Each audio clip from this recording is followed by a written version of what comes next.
Question কি আছে? আপনি এসে কি দেখলেন? দেখুন, পরিবারের লোকের সাথে কথা বললাম, আমাদের যে মোহাম্মদ মাফিক ভাই আছে তার ছেলের সাথে কথা বললাম, স্ত্রীর সাথে কথা বললাম, আরো যারা গ্রামের মানুষজন আছে কথা বললাম, যে দুটো কথা, এই গ্রামে এই ধরনের পরিস্থিতির সম্মুখীন গ্রামের মানুষ হয়নি, যথেষ্ট এরা আতঙ্কে। যে একটা শিক্ষার জন্য কথা বলতে গিয়েছে, পিটিয়ে মেরে দেবে মানুষকে। আমি যে এর বাড়িতে এসে পৌঁছানোর আগে পর্যন্ত আপনারাও এসেছেন, রাস্তার অবস্থা দেখেছেন। তো এর নিজের স্বার্থের জন্য তাকে রাস্তা দাবি করতো, যে আমাকে এখানে একটা রাস্তার ব্যবস্থা করে দাও, কিন্তু সে রিমান্ড নিয়ে যায়নি। গিয়েছে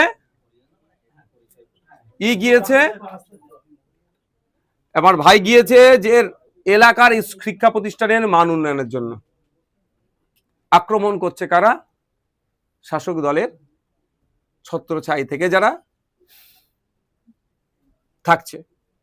পশ্চিমবাংলা সরকার এবারে বাজেটে স্কুল এডুকেশনে একটা কথা উল্লেখ করেছে, PM3, অর্থাৎ স্কুলের আপলিফমেন্ট ডেভেলপমেন্ট করার জন্য একটা প্রজেক্ট নিয়ে আসছে, যেটা সেন্ট্রাল গভর্নমেন্ট ফান্ড দেবে। তাহলে এই যে দাবিটা করছে, এও তো স্কুলের ডেভেলপমেন্টের দাবি করছে। পশ্চিমবাংলা সরকার বাজেটে দাবি করছে স্কুলের পরিকাঠামো উন্নয়ন করব, স্কুল শিক্ষা ব্যবস্থার উন্নয়ন হবে। আর শেখ এই আব্দুল হাফিজ যে দাবি করছে সেম দাবি, তারপরেও কেন হলো? তাহলে মুখ আর মুখোশ হয়ে যাচ্ছে না তো? এই ভাইয়ের সাথে কথা হচ্ছে, যারা দোষ করেছে একটাও ছাড় পাবে না।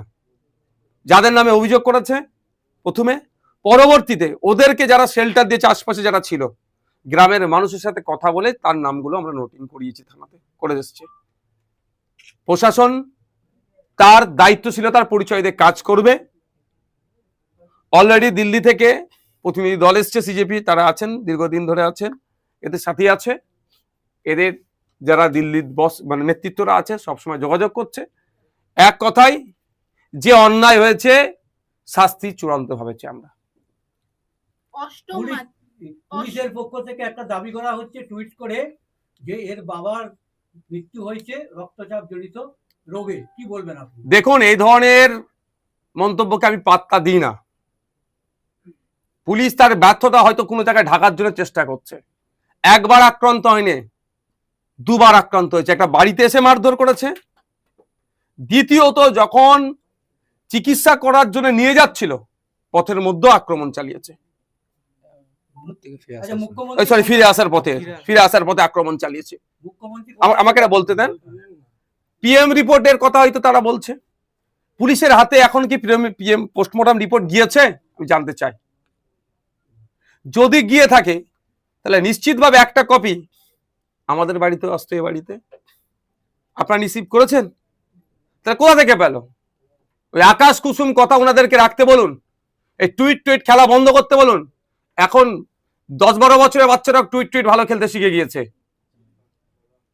ভর খাওয়া মানে কোনো না কোনো জায়গায় আবার একটা আন্ডার প্রেসার রাখার চেষ্টা হচ্ছে। মাথায় 4টে সেলাই হয়েছে।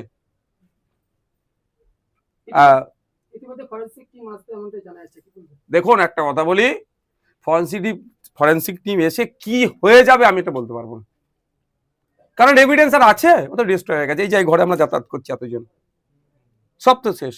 বৃষ্টি হলো,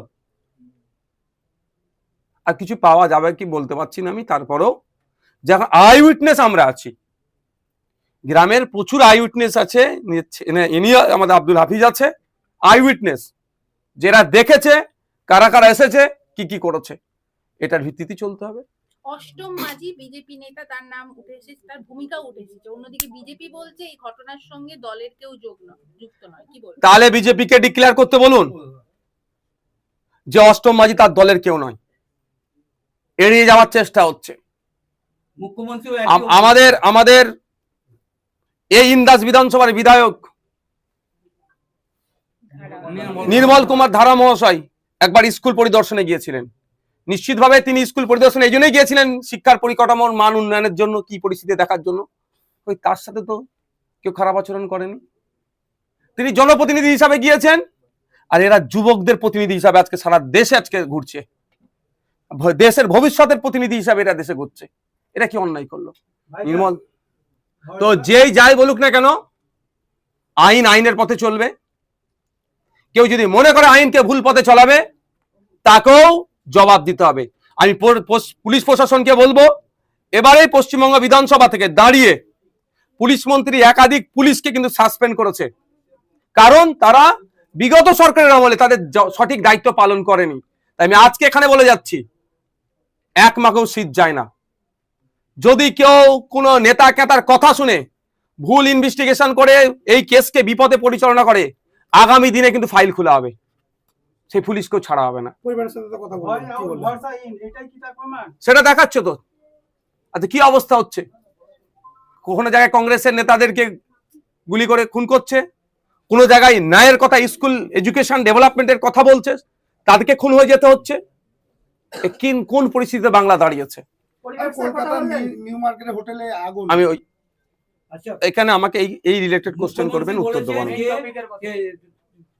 মুখ্যমন্ত্রী দাবি করেছেন যে এই ঘটনায় বিজেপির কেউ জড়িত নয়, কি বলবেন? দেখুন, মুখ্যমন্ত্রী কি বললেন, জেপি নাড্ডাজি কি বললেন, শ্রমিক ভট্টাচার্য কি বললেন, তাতে আমাদের লেনা দেনা নাই। আমাদের অবস্থা একদম ক্লিয়ার। 5 জনের নাম সরাসরি প্রথমে দেওয়া হয়েছিল, যাদের আই উইটনেস হিসাবে মৃতর ছেলে যেটা আছে তিনি দিয়েছেন। পরবর্তীতে গ্রামের মানুষের সাথে একাধিকবার আলোচনা করে, মানে ভেরি ক্রস চেকের জন্য যে আর কারা কারা ছিল, তাদের নামগুলো দেওয়া আছে। তাদের রাজনৈতিক পরিচয় বিজেপি থাকবে, ছাড় পেয়ে যাবে, নন বিজেপি হলে ছাড় পাবে না, অত আমরা নয়। হ্যাঁ, আমরা যতটুকু খবর পেয়েছি, ওই যে ব্যক্তিটির নাম কি মাঝি, অষ্টম মাঝি বলে যে ব্যক্তিটি আছে, ও বিজেপির সাথে সরাসরি যুক্ত। পরিবারের সাথে কথা বললেন, আলোচনা হয়েছে কি কি হয়েছে, সমস্যা আগামী দিনে কিভাবে চলতে হবে। কি দাবি? পরিবারের ছেলে জাবির যেটা করেছে, তো আজকে আমাকে নতুন করে বলতে লাগবে না যে ক্ষতিপূরণের দরকার নাই। দরকার কি, যেই লড়াইয়ের জন্য এর পিতাকে হারিয়েছে, সেই লড়াই, যে একটা আন্তর্জাতিক মানের স্কুল। কেন হবে না? কেন হবে না? আমাদের স্কুল মৌলিক অধিকারের মধ্যে পড়ছে। আজকে বিশ্বের প্রথম বিশ্ব দেখুন, ইউরোপে যান, জার্মানিতে যান, আমেরিকাতে যান, কানাডাতে যান, অস্ট্রেলিয়াতে যান, ক্লাস 1 থেকে সরকারি স্কুলে কম্পিউটার এডুকেশন আছে। আর আমাদের সরকারি স্কুলগুলোর কম্পিউটার এডুকেশন তো দূরের কথা, ডিজিটাল ক্লাসরুম পাচ্ছে না। ডিজিটাল ক্লাসরুম ছেড়ে দেন, চক নেই, ডাস্টার নাই, টেবিল চেয়ার নাই, টয়লেট গুলো যে দেখুন। পশ্চিম বাংলায় পানীয় জলের অবস্থা খারাপ। পশ্চিম বাংলায় প্রায় সেপারেট টয়লেট প্রায় 16% মহিলাদের জন্য নাই, ইউজ করতে দেয় না। যা অবস্থা তাই হচ্ছে, হাইজিনিক প্রবলেম, সমস্যা হচ্ছে। এর বিরুদ্ধে লড়াই, এই লড়াইটা চলবে, এটুকু মাথায় রাখবেন। কাউকে একজনকে খুন করে এই শিক্ষার আন্দোলনকে বন্ধ করা যাবে না। লাখো মানুষ এই শিক্ষার আন্দোলন নিয়ে সোচ্চার হচ্ছে, আগামী দিনে হবে। ধন্যবাদ দাদা। পলিটিক্স